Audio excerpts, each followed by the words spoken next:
us to promote it, or it doesn't expect us to hinder it. We are just leaving them alone. It's a live and let live policy in this sense. It's a modest policy in this regard. There is another concept within the liberal tradition, which is more popular in recent years, as you may all know, which goes by the name of multiculturalism. Multiculturalism is different, in a sense, than toleration, in that it requires or expects us to promote differences. It doesn't expect only us to leave them alone, but rather it asks us to cherish them. It asks us to promote them, support them. One influential liberal thinker who defends this line of thinking is Wilkimlica, for example. Right? He thinks that group rights, minority rights, are required to accommodate differences. He says we need to give some extra rights to groups, to differences.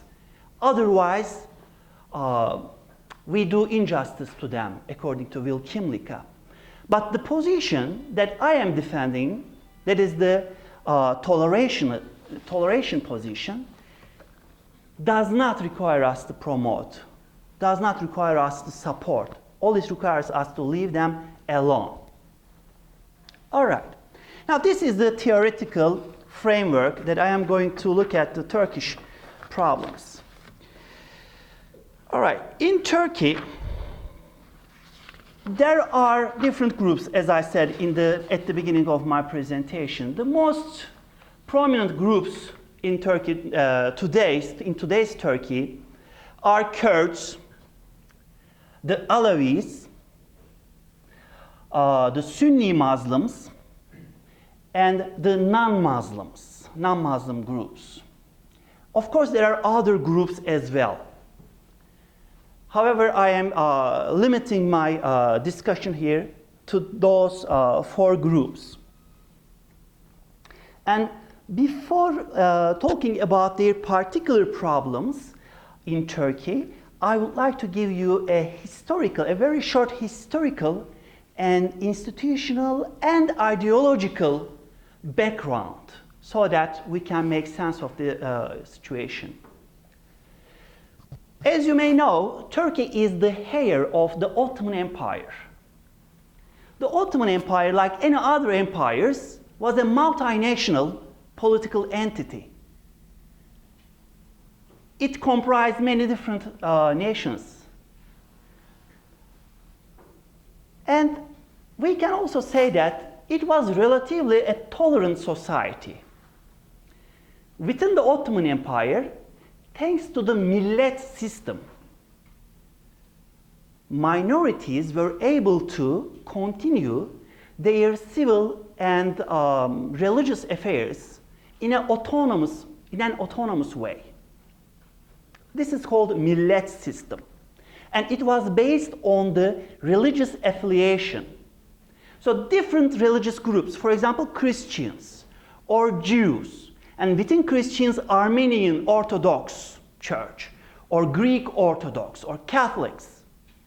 They were different groups, and they were given autonomy to carry on their own civil affairs. For example, marriage, education. When they had a problem within themselves, they were able to solve it according to their own belief systems. This was, of course, an Islamic system of accommodation, of difference. This is called Zimmi, the system of Zimmi, or Al-Dimma. Those who speak Arabic can say it better than me. The millet system provided the tolerant environment. However, things began to change around the mid-19th century. Maybe first, one reason was the rise of the nationalist movements among the minorities within the empire. Another reason was the struggle of the bureaucrats in the empire to create a centralized state.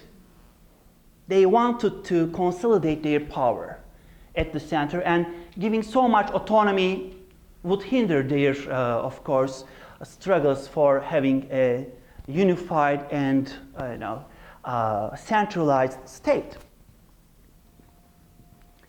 One reaction on the part of the Turkish elite to these nationalist movements within the empire was to resort to Turkish nationalism towards the end of the 19th century. Before that, Ottomanism, that is the idea of the Ottoman Empire with its all multinational differences, coming together under the Ottoman Sultan, under the Ottoman dynasty, and having loyalty to this dynasty, this idea was discarded, saying that, look, non-Muslims do not care about the Ottomans, and Arabs are also asking for their own independence. This idea doesn't work.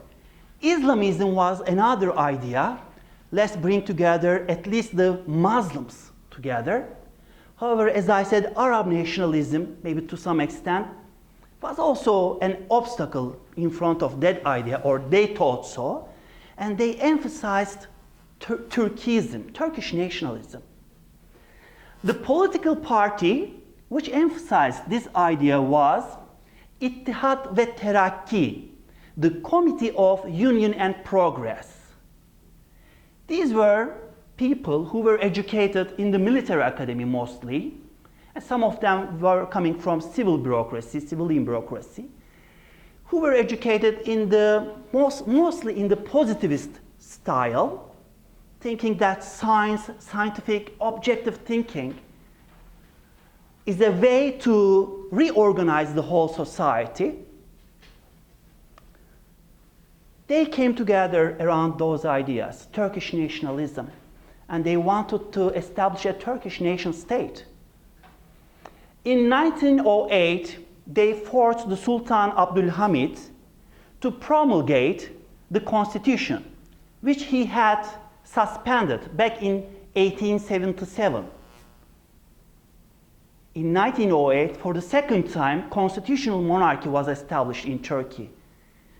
However, 4 years later, in 1913, these guys, these military officers, staged a coup d'etat and seized the power. The Union of Progress, the Committee of Union and Progress, seized the power in the Ottoman Empire. And they took the empire to its last journey, First World War. At the end of the war, Ottoman Empire collapsed, and Turkish Republic was founded in its place. The founders of New Republic, at first Mustafa Kemal Atatürk, the founding leader of the Republic, and the political elite around him, embraced the ideology of the Committee of Union and Progress. They were either members of this committee or sympathizers, and agreed with most of its ideology. So the new founders were also nationalists. They were Turkish nationalists. In fact, the particular ideology that the new state was established around is called Kemalism, named after the founder of the Republic, Mustafa Kemal. And this ideology shaped the new Republic. It has been the official ideology since then, since 1922, when was the Republic founded.